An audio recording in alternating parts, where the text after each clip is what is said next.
plaque?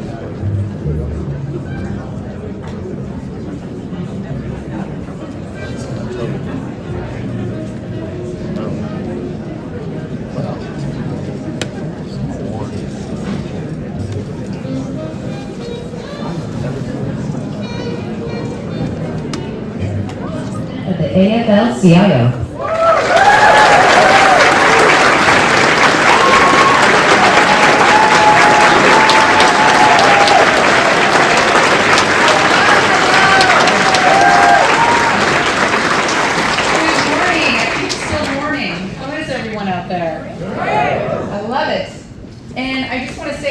For being here. It is such an honor to be here with you today on behalf of the nearly 13 million working people in the AFL-CIO and on behalf of working Americans everywhere across this country.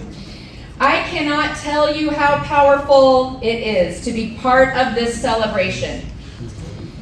For someone who, to me, is an unsung hero in our national story, who has inspired millions of women, millions of workers, and is directly responsible for so many of the rights and benefits we have as working people today across this country.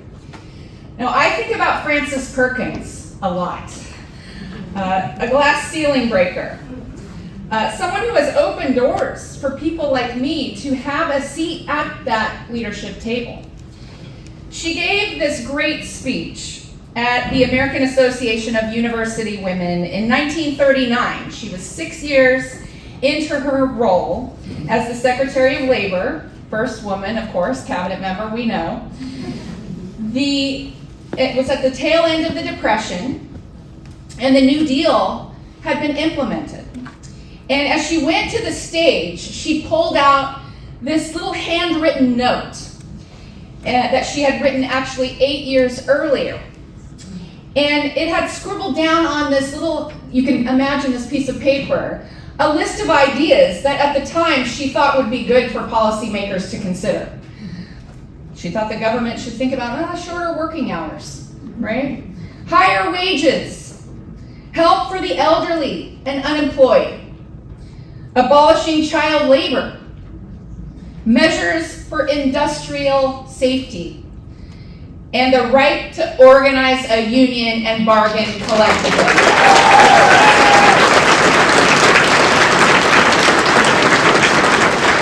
Those ideas that as she gave that speech were all now a reality. And she said they were made possible because at no point did anyone in the administration say, "We're satisfied." That's good enough. President Roosevelt, Secretary Perkins, every worker who stood with them, they kept fighting. And as Frances Perkins said in that speech, and I quote, "A healthy discontent keeps us alert to the changing needs of our time." President Biden, since you were first coming up in the Senate, you've led with that same spirit that Frances Perkins was talking about. That ability to say, we are not satisfied. That's not good enough for workers and families all over this country. They deserve dignity. They deserve respect. They deserve a fair shot. Because of you and Acting Secretary Julie Sue and this team, we have taken massive steps forward these last 4 years.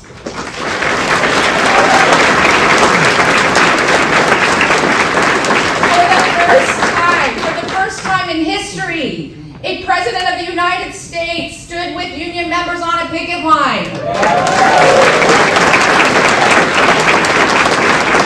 We have seen a Department of Labor that actually works for working people. We've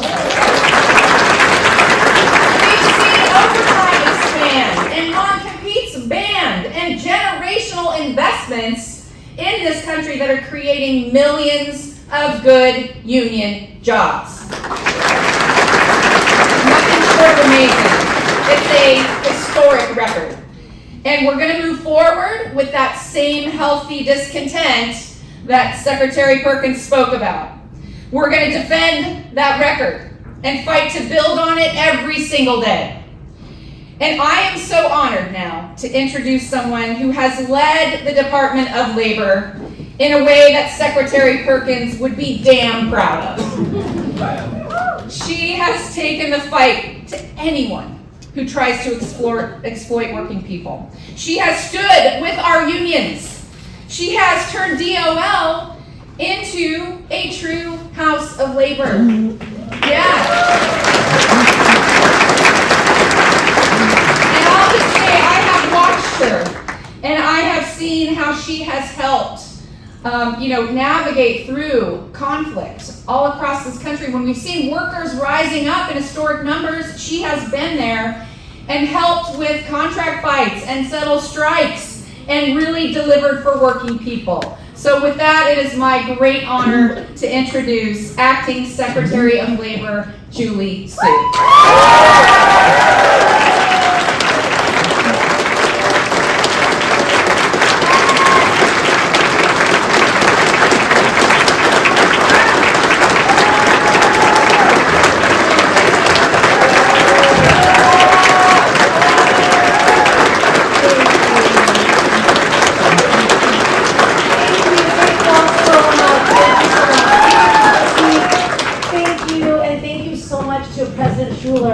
On a day that we are talking about history-making women, it is phenomenal to have worked alongside you and to have had a front row seat to your history-making leadership.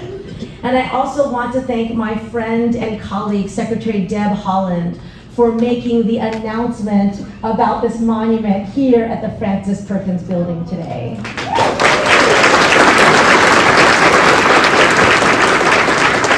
This is no ordinary day at the Department of Labor.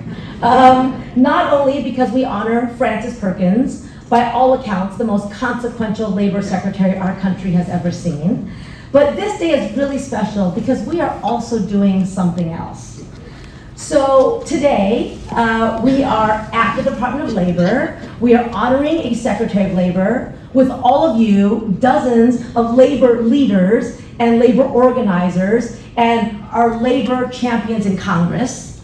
And so it's really no surprise to anybody who knows President Biden that we are doing this here today all together.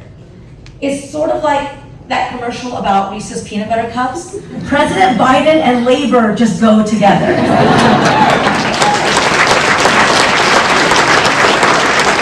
Now, Mr. President, you have made history time and time again with your commitment to working people.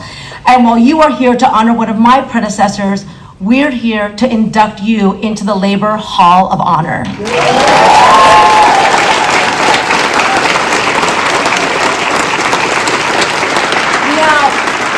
the Hall of Honor is how we acknowledge the labor heroes of America. And as we reflect the way that you always had workers' backs, the way that you put workers first, there is really no one like you. My fellow cabinet members know this, but in the Oval Office across from your desk, you hung a portrait of Franklin D. Roosevelt, of course, the president that named Frances Perkins labor secretary. And Frances Perkins was no bystander to history. She lived at its fiery edge. She witnessed the Triangle Shirtwaist Factory fire in 1911. The power of the office so unapologetically on behalf of the people who break their backs, building our bridges, teaching our children, picking our crops, nursing our sick, making the things we rely on, connecting our communities, and making our country function. And never before has a president so thoroughly dismantled the rusty machinery of trickle-down economics. The decades-long con that has told working people to just be patient while CEOs got rich. We know who's in the room today, obviously. Mr. President, you haven't just spoken about being pro-worker, you have acted on it every single day. From the outset, you told Amazon warehouse workers from Bessemer, Alabama to Staten Island, New York, that the right to organize was theirs, full stop, without interference, without coercion, and without the corporate bullying that's all too common.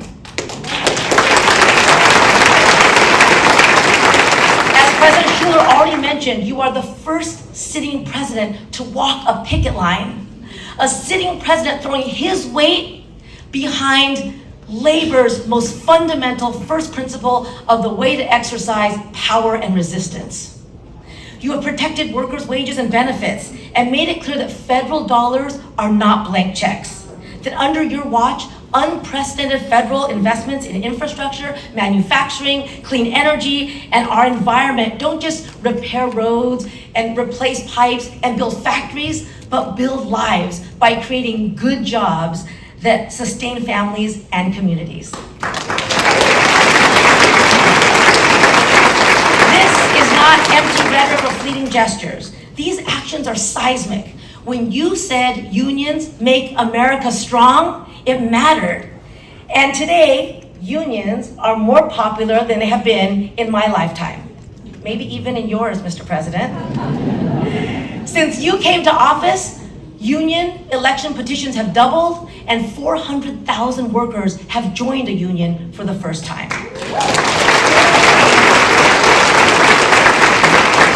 Pensions that were on the brink of collapse have been salvaged, allowing workers to retire with security and dignity, the security and dignity that they earned. Under your leadership, worker fatalities and injuries are down, and employers who hire children to do dangerous jobs know, not on your watch.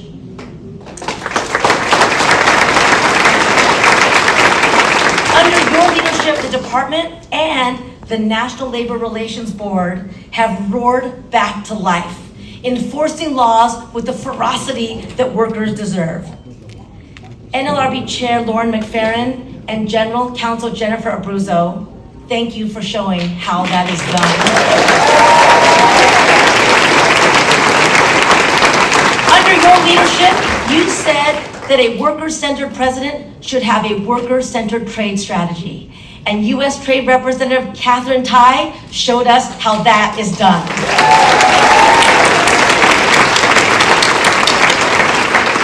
You've said again and again, collective bargaining works. And on your behalf, I have been at the bargaining table more times than several of my predecessors combined. We've set a new standard, not just for the number of collective bargaining agreements that we've helped achieve, but the nature of our engagement.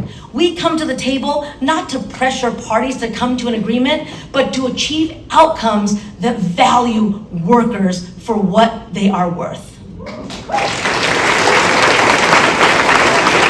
When dock workers on the East Coast and the West Coast were negotiating their contracts, a lot of people said, invoke Taft-Hartley, the way your predecessors have done in the past. In fact, when companies said to me, just use Taft-Hartley, this president did it, I would look them in the eye and say, do you know who my boss is? That is not going to happen. And under your watch,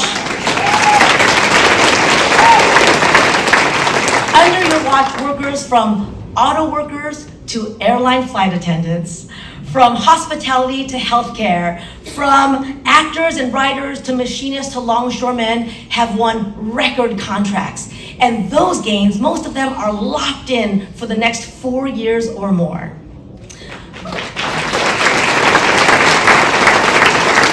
Under your leadership, Mr. President, workers organizing has been seen not as a threat to democracy, but the beating heart of democracy.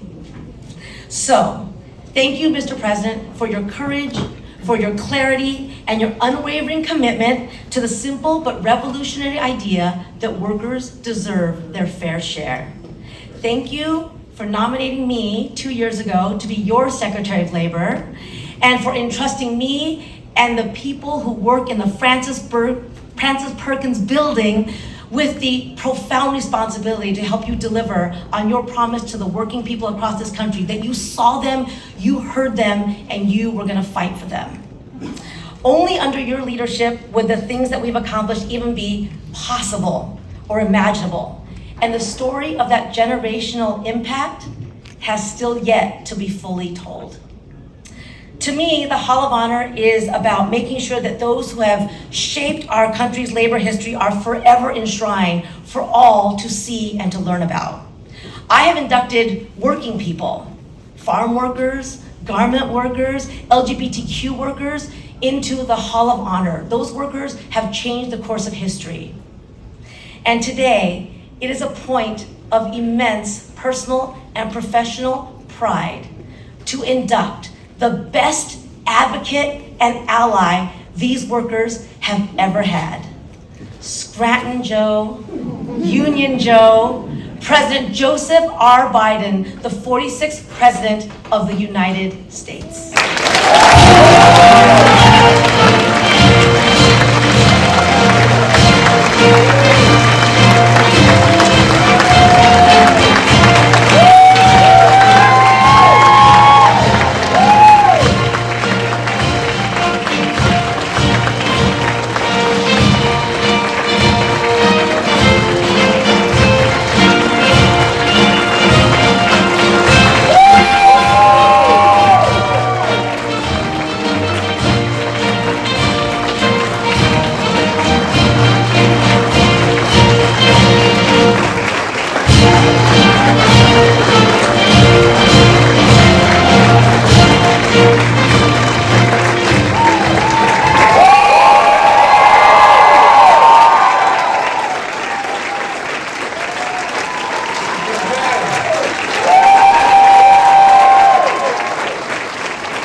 Grandfather come down from heaven if I didn't do this. Had a little bit of a cold. Folks, it's an incredible honor. I really mean that. And I want to thank Acting Secretary Sue and the Department of Labor for this incredible honor. I measure the importance of any award I ever received based on the character and consequence of the organization that's bestowing it. And the Department of Labor is an organization of character and consequence. And I'm honored. I'm honored to be joined today by leaders of character and conscience. Many of you sit right here in the front row at my cabinet, sir.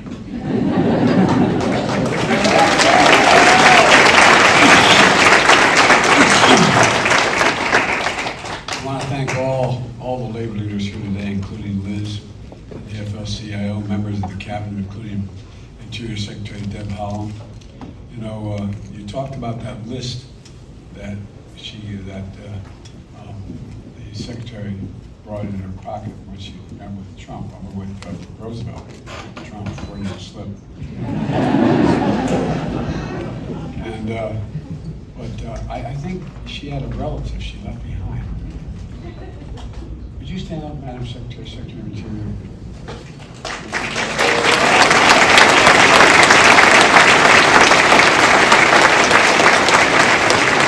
I've been around a long time. She's the only secretary I've ever worked with or had working for me. When I say that's done, she said, no, we have this to do now. Thank you, kiddo. Look, former labor secretary who's now in the White House Senior Advisors Corps is Tom Perez.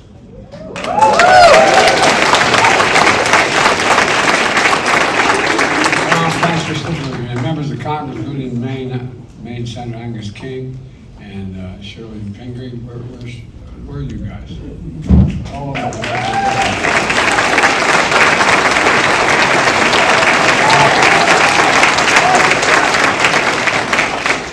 By the way, last night we were doing a Christmas event at the house, and I get finished talking to a group of folks from labor, and my wife said, and by the way, his wife's a member of a labor union too. She's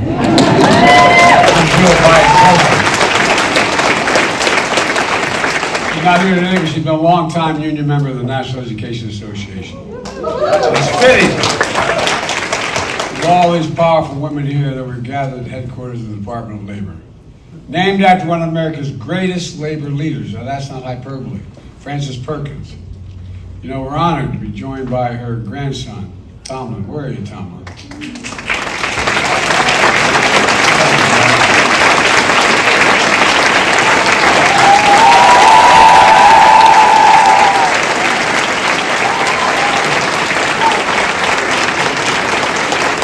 Saturday, March 25th, 1911. Frances sat down for afternoon tea at her home with a close friend from New York City. Suddenly, they hear the sound of distant screams and sirens. The building was in flames. Her instinct was to run to the scene. As she approached the fire and smoke, she recognized the Triangle Shirt Factory, a company that employed hundreds of workers, mostly immigrants and women, who worked long hours, crammed into tight quarters, where managers locked them inside to make clothing. In an instant, those workers are trapped in a brutal blaze, with no safe exit. Some workers forced to climb out the windows, holding on for dear life until their fingers gave out. Others just jumped, prayed and jumped. A total of 150 lives were lost that day. It was the deadliest industrial disaster in American history. Frances was devastated, but that fire ignited a passion in her. It strengthened her resolve to fight even harder for working Americans and working families. In her decades of service, she became a fierce defender of unions and workers' rights, an architect of the New Deal, the first woman cabinet secretary, I increased on that a little bit. Because I know what my family's like. All the really bright people in my family are women. And the longest serving Secretary of Labor in American history. God love him. And the story goes, after Franklin Roosevelt asked her to become his labor secretary, Frances Bergen immediately responded by outlining her goals, what she wanted done. She said, I want unemployment relief, overtime pay, child labor laws, minimum wage, workers' compensation, national health insurance, and Social Security. Many of the benefits we take for granted as a consequence of Frances' dedication, insight, and courage. But Dad, can you imagine walking up to Roosevelt saying, here, I'll take the job, but here's the deal, man. Let's get this straight. Like I said, a little bit like when I asked Frances to do my job. Hard-fought battles with Teamsters and, a real testament to her skill as an advocate for public service. An example that through the Fair Labor Standards Act, she cemented the idea that if you're working a full-time job, you shouldn't have to live in poverty. A simple proposition. If you work a little extra, you should have extra money for overtime. Not a crazy idea. Even some even argue about it now. Frances understood what my dad taught me. And you've heard me say this 1,000 times, but he really would say this. He said, Joey, a job's about a lot more than a paycheck. It's about your dignity. It's about respect.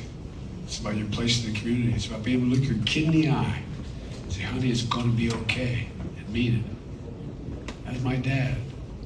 In fact, during her 12 years in office, she accomplished everything on her list except expanded health care for health insurance. It took 65 years later, and a guy named Barack Obama and I to get the Affordable Care Act.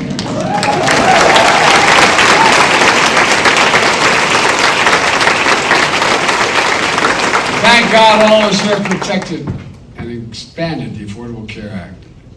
Look, it's clear that Frances Perkins and a generation of activists and labor leaders laid the groundwork for much of what we've accomplished in the last 4 years. We're fundamentally transforming the economy by breaking an economic orthodoxy that has failed this nation for generation after generation, in my view. Trickle-down economics, the notion that if the wealthy do very, very well, a little will trickle off their tables, onto our kitchen table. My dad used to say, nothing ever trickled on my table, honey. No, I'm serious.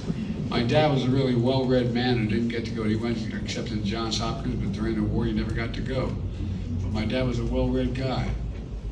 Well, you know, the primary benefits for the very wealthy and biggest corporations were trickle-down economics. But that didn't do much for working people in the middle class and left too many people behind. Together we built an economy from the middle out and the bottom up, not the top down. Because we know this simple truth. Wall Street didn't build America, the middle class built America. And unions built the middle class. That's a fact. In fact, in the Secretary of Treasury chart, I asked them to do a study because I was going to get hit because I knew they'd say by having unions increase in their numbers and their wages go up, we were going to cost people things. Guess what? The study the Treasury did show that when unions do well, all workers do well, union and non-workers. It matters, it works, it's fair.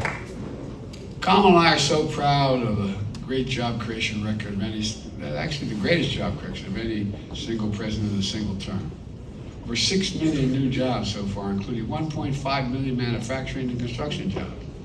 Good paying jobs you could raise a family on, don't have to require a 4-year degree. And get this, there are more women, especially mothers in the workforce, than ever before in America.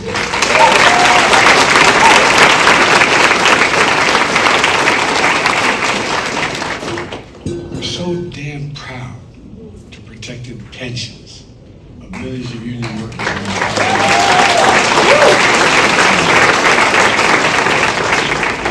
Bush-Lewis Act. You know, think about that. Imagine what the average American would say if you're going to do that with their Social Security, which this guy wants to do. Imagine if you said your pension, you can't count it anymore. In addition, we recovered more than $1 billion in back wages and damage for over 600,000 workers here in America.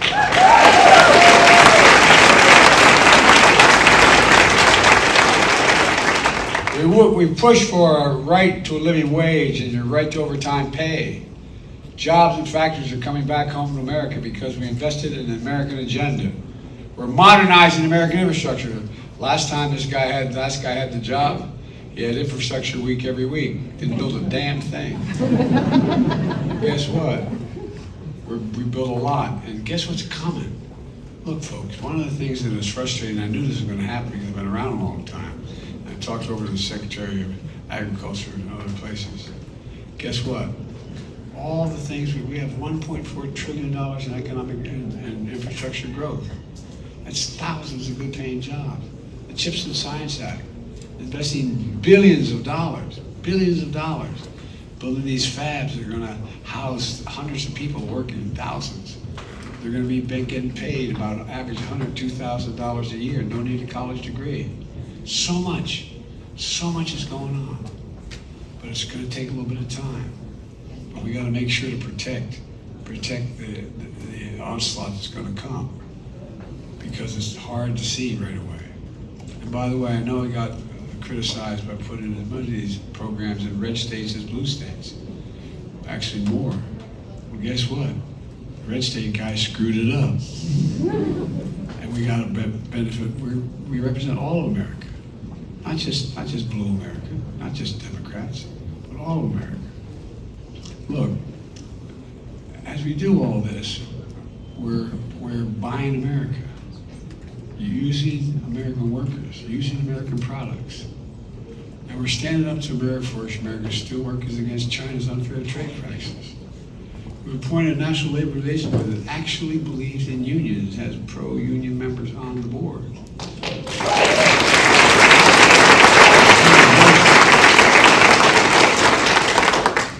And a special thank you to the chair of the board, Laura McFerrin.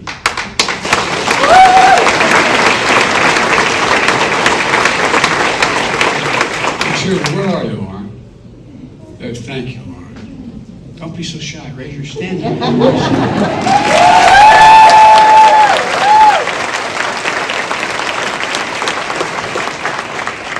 There's no accident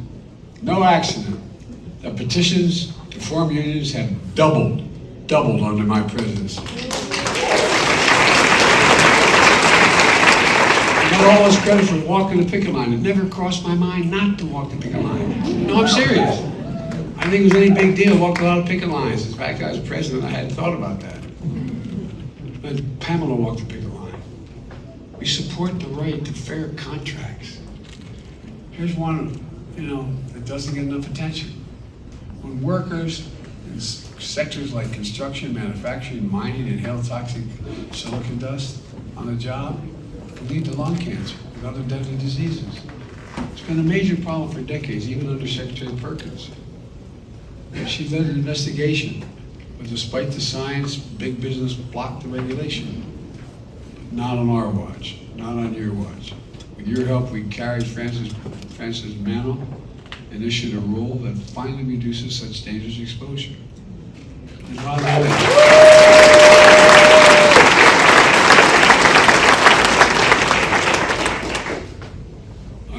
Secretary of Veterans Affairs is sitting in front of me here. One of the really good guys. I really mean it. We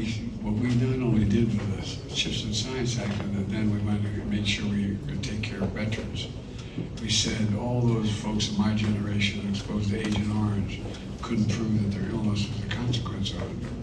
And all those like my son's generation exposed to toxic burn pits in Iraq and other places.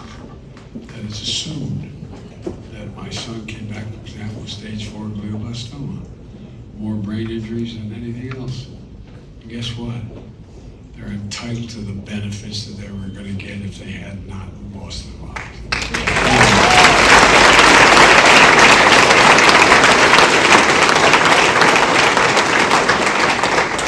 I live here a little bit. I think the American people are beginning to figure out all we're doing was basically decent and fair.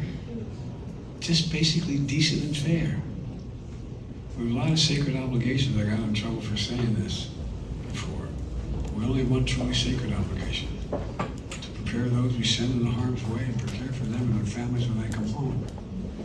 And that's a simple proposition. Finally, that's happened. What you got, another million now? A million you're taking care of. Make no apologies. I'm so damn proud of you.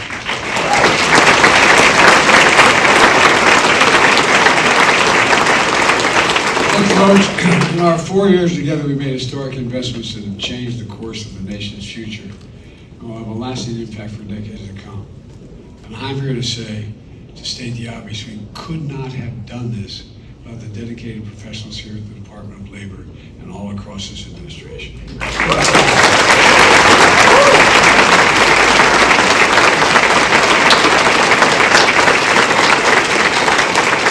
I'm damn proud to be known as the most pro-labor administration in American history, because we are. We are. We make no apologies.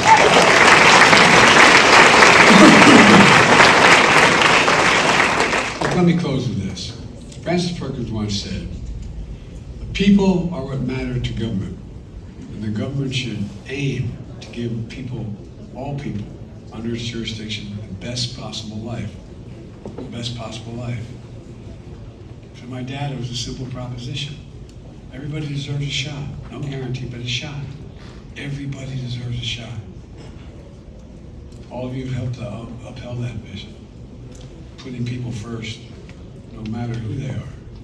Another important legacy of our administration, making sure we learn from history. Lift up stories that often have gone untold. Earlier this year, during Women's History Month, I signed the first ever executive order on recognizing and honoring women's history, to increase representation of women in historic sites all across America. Today I'm proud to stand here in the Francis Perkins Building, headquarters of the Labor Department, to designate Francis Perkins Homestead in Newcastle, Maine, a national monument.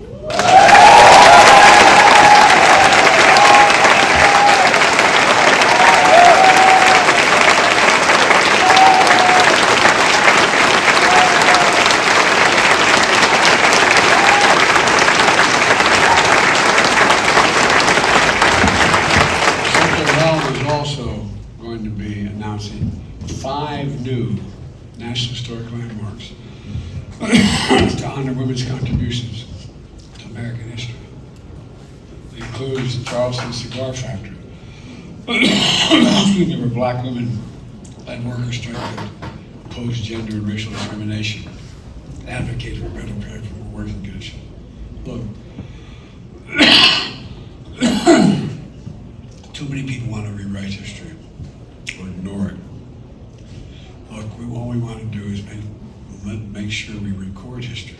Record history, the good, bad, the indifferent, who we are. I was able to show up in an Indian country and apologize for what we did to Indian Americans, for the schools we made them go to and took them right off the reservations with their parents. Throughout our history, women's vision and achievements have strengthened this nation, to state the obvious. That's why I've kept my commitment to have an administration that looks like America. It includes having more women in senior access all across the board, starting with my amazing Vice President Kamala Harris.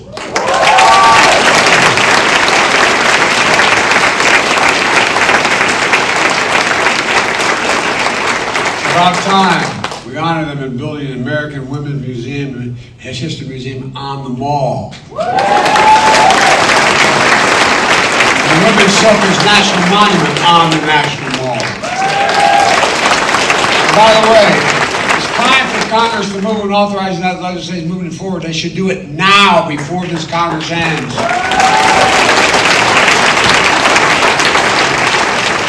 Folks, our administration is coming to an end, but our work continues. We get up, we keep going, we keep the faith. I know I will, I know you will. You just remember who the hell we are. We're the United States of America. There's nothing beyond our capacity to do here. Nothing, nothing, nothing. God bless you all, and God protect our troops. Now, I will sign the proclamation. Thank you, thank you, thank you. I've known Joe Biden for almost 40 years. He's a very close friend. We have worked on labor issues together that entire time, and issues that matter to labor. And as president, he has taken the time to understand what mattered to labor, go out there and fight for them, came to Detroit, walked the picket line. This is a pro-labor president, and today is a time to celebrate that and thank him. And historic, President will sign the proclamation honoring the first cabinet, the first women cabinet. As a woman, could you talk about that? Well, she was an inspiration to all of us. None of us are where we are now without the women that went before us and opened the doors wider. But Felix Perkins understood what the challenges that working men and women face. She was a fabulous, incredible labor leader. She made it possible for other women to be considered for positions in future presidential cabinets. And today's just a day to celebrate many things and to reflect on the progress that we've made. And how much further we still We have more work to do, and we have to make sure the progress that we've been made does not go backwards. Okay. With the incoming administration, do you see them continuing this work in terms of expanding more role for women? I think the President says he cares about working men and women. I'm going to hopefully work with him to make sure they're protected. And if he's going to do anything that hurts working men and women, I will be the first to stand up and fight back. Thank you very much. I think that today's event was a perfect culmination of 4 years of work by President Biden and his entire cabinet. And I think that it is an appropriate celebration for him to be inducted into the Hall of Honor here at the Department of Labor. It's an enormous recognition of his work, but also an enormous recognition of the importance of America's workers to the strength and success of America's economy. So could you comment regarding this event, the significance of having this event today? Well, it's an important event simply because it recognizes two great people, Frances Perkins, who the building's named after and who is a leader in the labor movement, and then the best president for labor, Joe Biden. We have a new administration coming in. What are some of the things that you would like the new administration to do to empower American workers? Continue doing what Joe Biden's been doing, empowering workers. Don't side with CEOs, don't side with big business, side with the working people. If he can do that, he'll be great. Okay, thank you very much. Thank you. Thank you.